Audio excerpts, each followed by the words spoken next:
Confused by the JetBlue card options? Let's break down the JetBlue card versus the JetBlue Plus card to see which one actually delivers the most value. First up, the basic JetBlue card.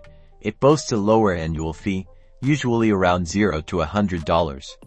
Look for bonus points on JetBlue purchases and restaurants, and check for a welcome bonus offer when you sign up. Now, the JetBlue Plus card comes with a higher annual fee. However, you'll often find better earn rates on JetBlue purchases, restaurants, and even at gas stations. A major perk is the free checked bag for you and companions on the same itinerary. Think about your travel habits. If you rarely check bags and don't spend a ton with JetBlue, the basic card is likely fine.